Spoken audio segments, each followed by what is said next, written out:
அது ஒரு குளிர்ச்சியான காலை வேளை. பள்ளி செல்ல வேண்டிய சிறுமிக்கு குளிப்பதற்காக தாய் வெந்நீர் தயாரித்தார்.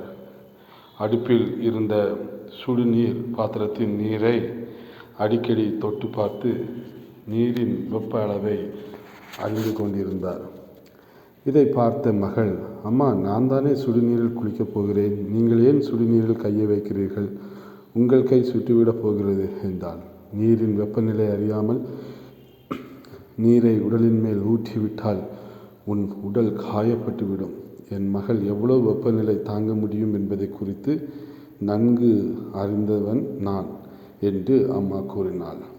என் மகள் தான் தாங்கும் சக்திக்கு மேலாக துன்பத்தை அனுபவித்து விடக்கூடாது என்பதற்காகவே என் மகள் தாங்கக்கூடிய வெப்பநிலையின் அளவை தேர்ந்தெடுக்க ஒவ்வொரு வினாடியும் கவனத்தோடு நீரின் வெப்பநிலையை கவனிக்கிறேன் என்று கூறினார் அம்மார்.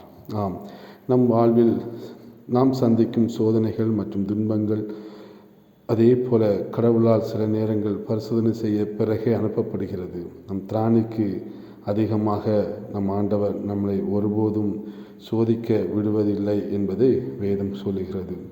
1 கொரிந்தியர் 10வது அதிகாரம் 13வது வசனத்தில் சொல்லப்படுகிறது, உங்கள் திராணிக்கு மேலாக நீங்கள் சோதிக்கப்படுவதற்கு அவர் இடம் கொடாமல் சோதனையை தாங்கத்தக்கதாக சோதனையோடு கூட அதற்கு தப்பித்து கொள்ளும்படியான போக்கையும் உண்டாக்குவார் என்று வேதம் நமக்கு சொல்லுகிறது.